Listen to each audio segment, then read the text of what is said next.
नमस्कार दोस्तों। मैं एएसवी चैनल में अजय सिंह आपका स्वागत करता हूँ। दोस्तों, एक देश कब तरक्की करता है? जब उस देश की युवा पीढ़ी सही रास्ते पे हो। सही रास्ते से मतलब है उस देश की युवा पीढ़ी को अच्छी शिक्षा मिली हो। क्योंकि दोस्तों, अच्छी शिक्षा जो होती है युवाओं को ये बताती है, युवाओं को इस लायक बनाती है कि वो देश के भविष्य के बारे में सोचें। देश में क्या ज़रूरी है, क्या नहीं, वो सब कुछ उनको पता हो। एक अच्छी शिक्षा देश की युवा पीढ़ी को जागरूक बनाती है। एक अच्छी शिक्षा देश के युवाओं को उनके राइट्स और ड्यूटीज़ के बारे में बताती है। उन्हें ये मालूम पड़ जाता है एक अच्छी शिक्षा से कि हमारे देश के लिए किस चीज़ की ज़रूरत है और क्या अननेसेसरी है। जो ज़रूरत होती है वो उसके हिसाब से काम करते हैं और देश के विकास में योगदान देते हैं। दोस्तों, सवाल ये उठता है कि आज आपको लग रहा होगा कि यार ये एकदम से विषय कैसे बदला। आज किस विषय पे बात करना चाह रहे हैं?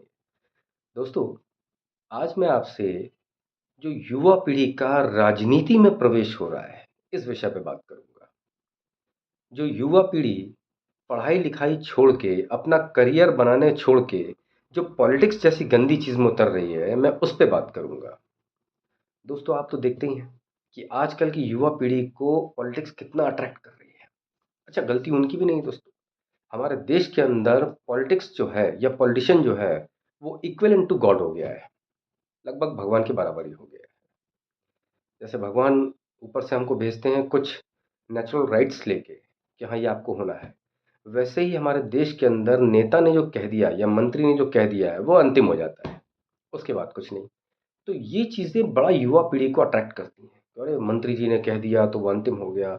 विधायक सांसद ने, अरे वाह वाह क्या पावर है इनकी। ये आप जानते हैं कि गलत चीज़ें जो हैं वो बड़ी अट्रैक्ट करती हैं लोगों को। और हमारी युवा पीढ़ी जो है, देखिए, एक आदमी लड़का अगर कॉलेज में भी है तो वो इतना मैच्योर नहीं है। वो पावर के पीछे भागता ही है, पैसे के पीछे भागता ही है, उसमें उसकी गलती नहीं है। लेकिन ये काम माता पिता का बनता है कि वो अपने बच्चे को सही सलाह दें। तो दोस्तों, अपने विषय पर वापस लौटते हैं कि आज की युवा पीढ़ी को आप देखिएगा कि किसी भी एक बड़े नेता को पकड़ लेते हैं, उसी के आगे पीछे घूमते रहते हैं। पढ़ाई लिखाई बंद, भविष्य गया भाड़ में। बढ़िया बड़े नेताजी के साथ चौक चौराहों पे आप बड़े बड़े होर्डिंग देखते होंगे। उन होर्डिंगों में बड़े नेताजी की एक बड़ी सी फोटो और उसी फोटो के नीचे युवा नेता, युवा हृदय सम्राट, बढ़िया पजामे कुर्ते में हाथ जोड़े हुए दिख जाएंगे आप। तो ये देश का भविष्य है। अब दोस्तों, कोई इनसे पूछे कि यार ऐसे जिंदगी बनती है क्या? जो ऊपर नेताजी टंगे हैं, उन्होंने कितना संघर्ष किया होगा तब जाके वो वहां तक पहुंचे हैं और आप उनके साथ चिपक गए। अच्छा दोस्तों, एक बात आप ज़्यादा नोटिस कीजिएगा और किया भी होगा आप लोगों ने कि आजकल के जो युवा नेता हैं, वो होता क्या है, कॉलेज और स्कूलों से निकलते हैं तो उनके पास भीड़ अच्छी खासी होती है, तो वो अपने साथ भीड़ ले आते हैं। अच्छा, जो बड़े नेता हैं वो बड़े समझदार होते हैं, वो भी इन छोटे नेताओं को पूरा रिस्पांस देते हैं। ये जो युवा नेता हैं इनको पूरा रिस्पांस देते हैं, बढ़िया इनके गले में हाथ डाल लेंगे और इनको घुमाने ले जाएंगे और भीड़ में दिखा देंगे कि हाँ, ये मेरा खास आदमी है। दोस्तों, इतना कर दिया, अब आप समझ जाइए कि वो बेचारा युवा नेता तो गया। अब इस दुनिया में ऐसा कोई दवाई नहीं है जो उसका इलाज कर पाए। अब उनके पिताजी, उनकी माताजी, पूरी कॉलोनी के अंदर, अरे हमारे बेटे का तो विधायक और मंत्री से संबंध है सीधा, मंत्री जी कंधे पे हाथ रख के घूमते हैं। गया काम से लौंडा आपका। अब होता क्या है दोस्तों कि ये जो बड़े नेता होते हैं ये बड़ा समझदार होते हैं। इन्हें कब क्या करना है ये पूरा खेल टाइमिंग के हिसाब से करते हैं। इन्हें इससे कोई मतलब नहीं है कि हमारे पास कौन आ रहा है, कौन नहीं आ रहा है, कौन अपना भविष्य बनाना चाह रहा है, कौन नहीं चाह रहा है, उससे कोई मतलब नहीं। उन्हें भीड़ से मतलब है, जो भीड़ ले आए वो हमारा नेता। अच्छा, इन्हें युवा नेता इसलिए अच्छा लगता है क्योंकि आजकल के जो माता पिता हैं वो अपने बच्चों से नेतागिरी करवा रहे हैं दोस्तों।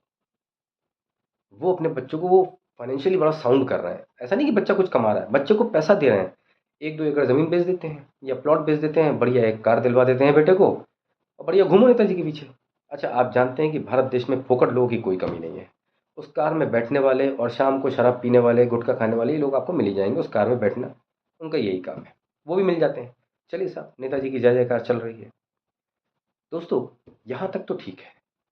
मेरा सवाल सिर्फ इतना है कि ये युवा पीढ़ी तो आज जुड़ी बड़े नेताजी से, लेकिन बड़े नेताजी से जो 20-25 साल पहले जुड़े हुए युवा नेता थे, जो अब अधेड़ नेता हैं, उनका क्या हुआ? वो इस समय कहाँ है? वो इस समय कर क्या रहे हैं दोस्तों, मैं आपको बताता हूँ। उनमें से कई आपको पुताई करते हुए मिलेंगे, कई बेचारे दुकानों पे बैठे हुए मिलेंगे, कई दुकान खोल के बैठे हुए मिलेंगे, कई मैकेनिक बन चुके होंगे बेचारे। उनका कोई काम ही नहीं है, क्योंकि देखिए बड़ा नेता बड़ा समझदार है। उसने 20-25 साल उसको इस्तेमाल कर लिया, उसको निचोड़ लिया, धर्म के नाम पे, जात के नाम पे, देश के नाम पे। इतना निचोड़ने के बाद जब देख लिया कि इसको अब देने की बारी आएगी, क्योंकि भाई आपसे बहुत समय से जुड़ा हुआ है वो, अब आपको कुछ ना कुछ उसको देना भी है। तो जब बड़े नेताजी ने देख लिया कि यार बहुत टाइम हो गया, इसको कुछ ना कुछ तो देना पड़ेगा, तो अब नेताजी उससे कन्नी काटते हैं और युवा नेताओं को कंधे पर हाथ रख के अपने अपने साथ घुमाते रहते हैं। अब बेचारा अधेड़ नेता जो है, जो कल तक बेचारा युवा हुआ करता था, अब उसके पास कोई चारा ही नहीं है। घर वाले अलग गाली बक रहे हैं, बीवी अलग गाली दे रही है कि पूरा जीवन उस नेता के लिए खराब कर दिया, जब वो कुछ बन गया तो तुम्हें पूछता ही नहीं है। अब मजबूरी है, बाल बच्चे भी पालने हैं। तो अब बेचारे वही युवा नेता जो अब अधेड़ हो गए हैं, वो बेचारे जाके कहीं अपना काम धंधा करके अपने बाल बच्चे और अपना पेट पाल रहे हैं। अब नेताजी जो हैं ये बड़े समझदार होते हैं। अब ये युवा नेता जुड़े हैं, अब इनको नेताजी जो हैं 20 साल करीब इस्तेमाल करेंगे, इनको भी निचोड़ेंगे धर्म, जात और देश के नाम पे। यार ये निचोड़ने का सिलसिला चलता रहता है दोस्तों। बड़ा नेता बड़ा समझदार होता है, उसको कब किसको निचोड़ना है वो सब जानता है वो। 20 साल इनको निचोड़ेंगे, जब 20 साल बाद इनको समझ में आएगी कि नेताजी के हमें कुछ दे ही नहीं रहे हैं, ये छोड़ देंगे, फिर दूसरे आ जाएंगे। भारत की आबादी 150 करोड़ लोगों की है मेरे दोस्तों, मेरे भाइयों। यहाँ फोकट लोगों की कोई कमी नहीं है, एक दोनों हजार मिल जाते हैं, उनको नहीं छोड़ेंगे।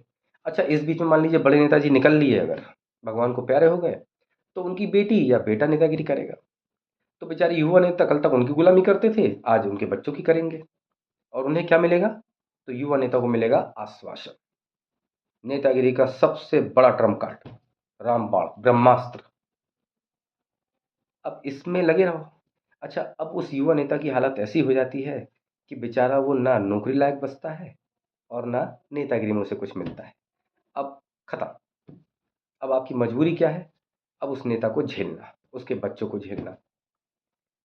दोस्तों, मैं आपसे निवेदन करता हूँ, मैं माता पिताओं से निवेदन करता हूँ, इस देश की युवा पीढ़ी से निवेदन करता हूँ, जहाँ तक मेरी आवाज़ पहुँच रही मैं उन सब से निवेदन करता हूँ कि कृपया करके इन सड़े हुए नेताओं से, इन बड़े नेताओं से दूर रहिए।